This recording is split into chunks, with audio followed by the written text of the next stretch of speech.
अब तक आपने पढ़ा। श्रेया वंश को इशारों में पूछती है लेकिन उसकी तरफ से कोई जवाब न मिलने पर परेशान हो जाती है। अब आगे, जब श्रेया वंश की तरफ देखती है और उसे कोई ऐसा पॉजिटिव रिएक्शन नहीं मिलता तो वो परेशान हो जाती है। अब दोनों परिवार के सदस्य एक दूसरे से कुछ बातें करते हैं और हंसने लगते हैं। इधर नैना और श्रेया दोनों ही बहुत परेशान होती हैं कि क्या नैना को अपने मनपसंद लड़के से शादी नहीं करने को मिलेगा। इधर घर वाले बहुत खुश रहते हैं। घर वाले कहते हैं कि चलो अब लड़का लड़की एक दूसरे को पसंद कर ले तो समझो ये रिश्ता पक्का है। अब दोनों को अकेला छोड़ दिया जाता है। दोनों के चेहरे उतरे हुए थे क्योंकि वो दोनों ही अलग अलग लोगों से प्यार करते थे। नैना ने वंश से कहा, नैना देखिए हम आपसे शादी नहीं कर सकते क्योंकि हम किसी और से प्यार करते हैं। वंश के चेहरे पर हल्की मुस्कान आई। वंश, नैना जी, मैं खुद ये शादी नहीं करना चाहता।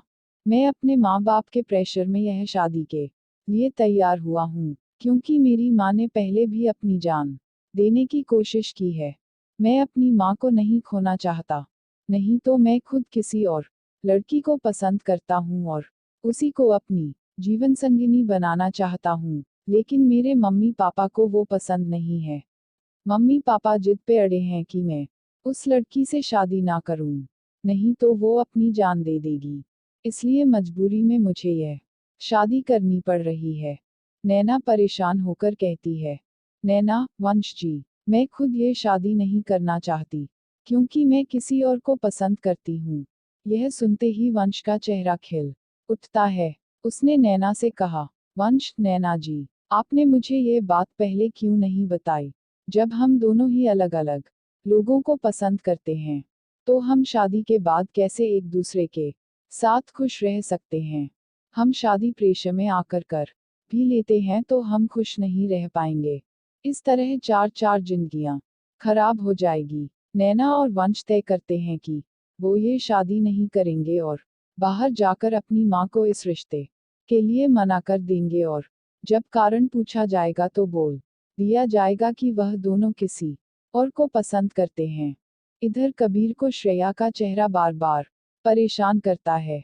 वह इस एक्सीडेंट को सोचता है और मुस्कुराता है। शायद कबीर को श्रेया से प्यार हो गया था। तभी उस दिन से श्रेया का ख्याल कबीर को परेशान करने लगा। वो रोज श्रेया का नंबर अपने फोन के स्क्रीन पे लिखता और मिटाता। इधर वंश और नैना बाहर जाकर इस रिश्ते को मना कर देते हैं। श्रेया घबराई हुई थी कि क्या होगा अब। जब परिवार के सदस्य वजह पूछते हैं तो वंश कहता है कि मुझे ये लड़की पसंद नहीं है। नैना की माँ नैना से पूछती है, नैना की माँ, क्या हुआ, ये लड़का ऐसा क्यों बोल रहा है। नैना, श्रेया और उसकी माँ थोड़ा किनारे हट के बात करते हैं। नैना बोलती हैं, नैना माँ, मुझे शादी नहीं करनी, और रोने लगती है। तब उसकी माँ पूछती है, नैना की माँ, क्या बात है। नैना रोती रहती है। तब श्रेया कहती है, श्रेया आंटी जी, मैं बताती हूँ। दरअसल नैना दी किसी और को पसंद करती है और उसी से शादी करना चाहती है। वो लड़का बहुत अच्छा और वेल सेटल्ड है। छोटा परिवार है। नैना दी बहुत खुश रहेगी। और एक बात आंटी जी, आप जिस लड़के से शादी करवाने जा रही हैं वो किसी और लड़की से प्यार करता तो क्या आप चाहेंगी कि नैना दी को अपने हक का प्यार न मिले। इस तरह वो खुश नहीं रह पाएंगी। नैना की माँ थोड़ी देर चुप रहती है और फिर नैना को गले से लगा लेती है और कहती है, नैना की माँ, बेटा ऐसी बात थी तो पहले क्यों नहीं बताया। ये सब नहीं होता। श्रेया आंटी जी भी बताना चाहती थी लेकिन अंकल जी की वजह से चुप थी। अब तीनों बाहर जाते हैं तो नैना के पापा को माँ इशारों में अंदर बुलाती है और उनको सारी बातें बताती हैं।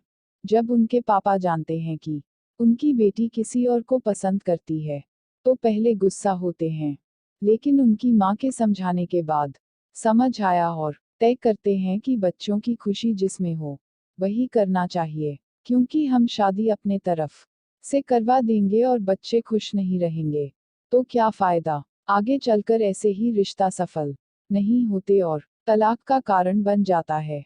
तभी वो दोनों बाहर आकर लड़के वालों से माफी मांगते हैं कि हम ये रिश्ता नहीं सकते और उनको भी समझाते हैं कि बच्चों की खुशी में अगर हम अपनी खुशी ढूंढेंगे तो परिवार में खुशी रहेगी। वंश की माँ को भी एहसास होता है कि वो गलत कर रही हैं अपने बेटे के साथ। वो भी वंश की शादी इशिता के साथ कराने के लिए तैयार हो जाती हैं। तभी लड़के वाले खुशी खुशी वहां से विदा लेते हैं और अपने घर चले जाते हैं। इधर नैना के माँ पापा पूछते हैं कि वह लड़का कौन है। नैना बताती हैं कि वो KKR कंपनी का मालिक है। उसका नाम रेहान है। उसके मम्मी पापा उस लड़के को अपने घर बुलाते हैं। रेहान जो बाहर गया था किसी काम से, वो वापस आता है। दूसरे दिन रेहान और उसके दोनों दोस्त कबीर और रोहित भी साथ आते हैं। नैना के मम्मी पापा उनका स्वागत करते हैं और उनसे ढेर सारी बातें करते हैं। तभी नैना की माँ श्रेया को आवाज लगाती है। नैना की माँ, बेटा चाय ले आओ। तब श्रेया ब्रेकफास्ट लेकर बाहर आती। तब जो हुआ वो बहुत ही मजेदार था।